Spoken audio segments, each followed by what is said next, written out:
ناظرین السلام علیکم۔ آج میں آپ کی خدمت میں ایک ایسا ویڈیو لے کر آیا ہوں جو ہمارے بچوں کو لے کر بہت اہم ہے۔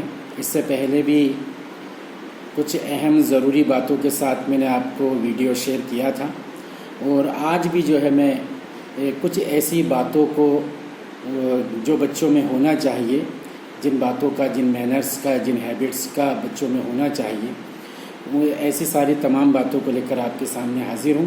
اور اس میں جو ہے ایک والدین کا، ایک پیرنٹس کا بہت اہم رول ہوتا ہے کہ پیرنٹس کو کیا کرنا ہے اور وہ مینر سے کیسے بچوں کے اندر لانا ہے، یہ بہت ضروری ہے۔ میرے نظریے سے بچوں کو 8 چیزوں کی عادت ضرور بچوں میں ڈالنا چاہیے کہ آج 8 چیزوں کی عادت ان میں ڈلوائی جائے۔ تو اچھی عادتیں نسلوں کا پتہ دیتی ہیں، اچھی نسلوں کا پتہ دیتی ہیں۔ بچوں کو 8 چیزوں کی عادت ڈالی جائے۔ بچپن کی عادتیں جوانی اور بزرگی تک کام آتی ہیں۔ اچھی عادات پروان چڑھا کر ہم اپنے بچوں کو بلکہ آنے والی نسلوں کو بھی سنوار سکتے ہیں، بنا سکتے ہیں۔ نمبر 1 ہے صفائی۔ ہمارے پیارے نبی صلی اللہ علیہ وسلم نے یہ عمدہ خصلت ہمیں 1450 سال پہلے ان الفاظ میں بیان فرمائی تھی کہ صفائی آدھا ایمان ہے۔ لہٰذا ضروری ہے کہ ہم اپنے بچوں کو یہ اصول بار بار بتائیں اور ان پر عمل بھی کروائیں۔ مثال کے طور پر کہ جب بچہ ہمارا صبح سے اٹھے تو ہم اس کو جو ہے بالکل صفائی کے جو صبح کے آداب ہیں، برش کرنا ہے، نہانا ہے، اچھے کپڑے پہننا ہے، بالوں میں تیل لگانا ہے، تاکہ جو ایک اچھے سے انداز میں ہم اسکول مدرسے بچوں کو پوری صفائی کے ساتھ بھیج سکیں۔ اب صفائی جو تعلق رکھتی ہے وہ انسان کے ذہن سے تعلق رکھتی ہے۔ اگر ہمارے آس پاس کا ماحول خراب ہے اور ہمیں اسی کی عادت پڑ چکی ہے تو پھر ہم اپنے بچوں میں یہ صفائی والی عادت نہیں لا سکیں گے، کیونکہ وہ گندگی جو ہے ہمارے ذہنوں میں، ہمارے دل و دماغ میں گھر کر چکی ہے۔ تو جب تک کہ ہم گندگی کو اپنے ذہن سے، دل دماغ سے برا نہیں سمجھیں گے، اس کو خرابی نہیں سمجھیں گے، تب تک نہ ہمارے ذہن میں صفائی آئے گی، نہ ہمارے گھر آنگن میں صفائی آئے گی، نہ ہمارے بچوں میں وہ صفائی آ سکے گی۔ اسی لیے ہمیں گندگی کو پوری طرح سے صاف کرنا ہے۔ ایک افسانہ نگار ہے، اس نے اپنے افسانوں میں ایک جگہ لکھا ہے گندگی کو لے کر کہ گندگی کیا چیز ہوتی ہے۔ سعادت حسن منٹو جو ہے بڑے افسانہ نگار گزرے ہیں، ان کا گندگی کو لے کے 2 رویہ ہے کہ جیسے کوئی گندگی پڑی ہے تو اس کو 2 طرح سے صاف کیا جا سکتا ہے کہ ایک تو گندگی کے اوپر خاک ڈال دی جائے، گندگی چھپی رہے گی، بدبو دبی رہے گی، اور دوسرا رویہ ان کے نزدیک یہ ہے کہ گندگی کو دیکھیں اور دوسروں کو دکھلائیں، اور اس گندگی کے لیے پرتی جو ہے وہ دوسروں میں نفرت پیدا کریں، تب جا کر ہی اس گندگی کا جو ہے صفائی ہو پائے گی، وہ زمین سے پوری طرح سے صاف ہو سکے گی۔ تو بتاتے ہیں کہ دوسرا نظریہ ان کے نزدیک زیادہ بہتر ہے، اور ہمارے تمہارے نزدیک بھی یہی نظریہ بہتر مانا جائے گا۔ نمبر 2 ہے نماز اور دعا۔ بچوں کو باقاعدگی سے نماز کا کہیں اور اللہ سے مانگنے کی عادت ڈلوائیں۔ بچے اس طرح نہ صرف ظاہراً صاف ستھرے رہیں گے بلکہ ان کا باطن بھی نکھرتا چلا جائے گا۔ اس لیے بچوں سے جب بھی کچھ بچے مانگے تو اللہ سے ہی مانگنے کے لیے ان کو ترغیب دلائی جائے اور ان کو دعا اور نماز کا اہتمام کرایا جائے، جس سے جو ہے بچوں کے اندر شروع سے ہی یہ ایک عادت بن گئی نماز کی اور دعا کی، تو انشاءاللہ جو ہے وہ آخر تک بنی رہے گی۔ نمبر 3 سب کی عزت کرنا اور سب کے ساتھ خیر خواہی کرنا۔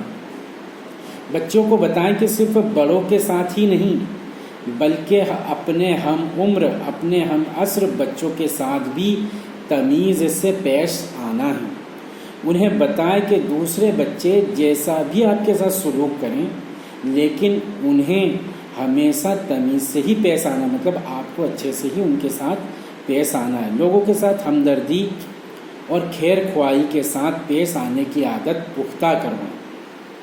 تو یہ بچوں کے اندر یہ عادت جو ہے وہ بہت اچھی رہے گی، بچے اس سے جو ہے بہت ہی پروان چڑھیں گے، تو یہ بہت ضروری ہے۔ اگلا نمبر ہے خود اعتمادی سے اپنے کام سر انجام دینا۔ بچوں کو جو ہے وہ خود اعتمادی ان میں آنا چاہیے، بچوں کو خود کفیل بنائیں، ان کے اندر بھی ایک کانفیڈنس آنا چاہیے، ان کے اندر کسی طرح کا کسی بات کا کسی کام کے کرنے کا ڈر نہیں ہونا چاہیے۔ بچوں پر نظر رکھنا اچھی بات ہے، جیسے کہا جاتا ہے کہ بچوں پر نظر رکھی جائے، بہت اچھی بات ہے، رکھنا بھی چاہیے، لیکن ہر وقت سائے کی طرح ان کے ساتھ رہنے سے بچے میں خود اعتمادی کی کمی آ جائے گی، اس کا جو کانفیڈنس ہے وہ کم ہو جائے گا، اور جو ہم اس کا بھروسہ حاصل کرنا چاہتے ہیں وہ نہیں کر پائیں گے۔ اس لیے ضروری ہے کہ کڑی نظر رکھنے کے ساتھ ساتھ بچوں پر بھروسہ بھی کریں۔ کچھ کام ان کے ذمے لگا کر، جیسے کچھ کام بچوں کے جو ہے وہ ذمے لگا دیے جائیں، اور غیر محسوس طریقے سے، مطلب بچے کو محسوس نہیں ہونا چاہیے کہ ہم اسے دیکھ رہے ہیں یا ہم اس کی نگرانی کر رہے ہیں، تو غیر محسوس طریقے سے ہمیں اس کی نگرانی کرنا، اس کو دیکھنا ہے، اور کمی کوتاہی کے باوجود اس کی حوصلہ افزائی کرنا ہے۔ اگر اس کے کام میں کوئی کمی نکل بھی جائے، رہ بھی جائے، تب بھی جو ہے ہم کو بچے کا حوصلہ بڑھانا ہے۔ نمبر 5، آگے بڑھنے کی لگن۔ بچوں کو سمجھائے کہ انہیں کوشش کرنی ہے، اور کوشش، لگن اور اللہ کی مدد کی بنیاد پر وہ کامیاب ہوں گے۔ بچوں کو یہ کہہ کر مت ڈرائیں کہ محنت نہ کرنے کی وجہ سے وہ ناکام یا فیل ہو جائیں گے، یا دیگر بچے ان سے آگے نکل جائیں گے، بلکہ اچھے انداز میں ان کی شخصیت اور صلاحیتوں کو ابھارنے کی کوشش کرنا چاہیے۔ اگر خدا نہ خواستہ کبھی بچے ناکام بھی ہو جائے تو اسے ہرگز دل برداشتہ اور مایوس نہ ہونے دیں، بلکہ ہمیشہ آگے دیکھنے اور بڑھنے کا ولولہ ان میں پیدا کریں۔ نمبر 6 ہے کفایت شعاری۔ والدین کتنے ہی مالدار کیوں نہ، بچوں کو اوائل عمر میں، مطلب چھوٹی عمر میں پیسے نہ دیں۔ اگر پیسے دیں تو اس بات کو یقینی بنائیں کہ پیسے کفایت شعاری سے استعمال ہو، مطلب بالکل دیکھ بھال کے خرچ کیے جائیں۔ ایسا نہیں کہ کچھ تو بھی ہم خرچ کرتے چلے جا رہے ہیں بچوں پہ، اور بچے بھی۔ اگر بچے پیسے اور چیزوں کے استعمال میں لاپرواہی سے کام لیں تو انہیں پیسے کا استعمال دانش مندی سے کرنے کے طریقے سکھائیں۔ بچے کو جو ہے وہ پیسے کیسے خرچ کرنا ہے، کہاں کرنا ہے، کتنے کرنا ہے، یہ ہنر بھی سکھانا بہت ضروری ہے۔ نمبر 7 ہے رات جلدی سونا، صبح جلدی اٹھنا۔ گھر کا نظام الاوقات ترتیب دیں جس میں 24 گھنٹے کے معمولات درج ہوں، اور وہ کسی مناسب جگہ پر لگا دیں۔ وقت کی سب سے اہم چیز رات کو جلدی سو کر صبح سویرے جلدی اٹھنا یا بیدار ہونا ہے۔ صبح سویرے فجر کی نماز بجماعت پڑھ کر بچوں کے ساتھ چہل قدمی اور ورزش کا معمول بھی بنانا چاہیے۔ نمبر 8 ہے سچ بولنا۔ بچوں میں سچ بولنے کی عادت ڈالی جائے۔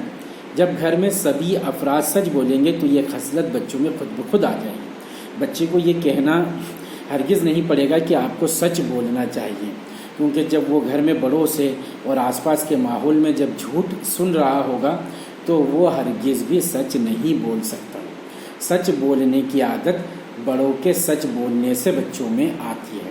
تو بچوں کی تمام جو اچھی عادتیں ہیں وہ بڑوں کے ذریعے سے منتقل ہوتی ہیں۔ اگر آپ سچ بول رہے ہوں گے، بچوں کے اندر خود بخود ایک سچ بولنے کا ماحول پیدا ہو جائے گا، تو آپ کا رہن سہن، آپ کا اٹھنا بیٹھنا، آپ کا چلنا پھرنا، آپ کے اخلاق، عادات و اطوار سب خود بخود بچے کے اندر ٹرانسفر ہوتے چلے جائیں گے۔ تو اگر ہم یہ چاہتے ہیں کہ ہمارے بچے مثالی بنیں اور جو ہے لائق بنیں، تو اس سے پہلے جو ہے ماں باپ کو، والدین کو مثالی بننا ہوگا اور ان کو لائق بننا ہوگا، تب جا کر بچے ان کے نقش قدم پر چل کر مثالی بن سکتے ہیں۔ تو یہ 8 باتیں جو ہیں بچے کے لیے بہت ہی بنیادی اور اہم ضروری ہے۔ تو ہر والدین یہ فکر اور یہ کوشش کرے کہ بچوں کے اندر یہ 8 جو عادتیں ہیں وہ ڈلوائی جائیں اور بچوں کے اندر جو ہے اس طرح سے ہم اپنے بچوں کو کامیاب بنا سکتے ہیں۔ لیکن اس میں ہمارا سب سے پہلے یہ کوشش ہونا چاہیے کہ وہ ساری چیزیں ہمارے اپنے اندر آئیں۔ پہلے ہم ہر بات بچے سے سچ بولیں، پھر ہم کو یہ نہیں کہنا پڑے گا کہ بیٹا سچ بولو، وہ خود بخود ہی سچ بولنے کا اس کے اندر عادت آ جائے گی، اس کے اندر مادہ پیدا ہو جائے گا۔ تو ہر عمل کے صحیح کرانے کا طریقہ یہی ہے کہ پہلے اسے ہم کریں گے، پھر خود بخود بچے میں جو ہے وہ آتا چلا جائے گا۔ تو یہ بہت ہی اہم اور ضروری بات ہے ہمارے معاشرے کے بچوں کے لیے۔ ہمارے بچے بھی اسی طرح سے قابل بنیں، با اخلاق بنیں اور جو ہے اچھے دیندار بنیں اور دین اور دنیا دونوں میں جو ہے وہ کامیابی اور فلاح بہبودی کو حاصل ہو ان کو، ایسی ہماری دعا ہے۔ اگلے پھر ویڈیو کے ساتھ جو ہے میں حاضر ہوں گا، تب تک کے لیے اللہ حافظ۔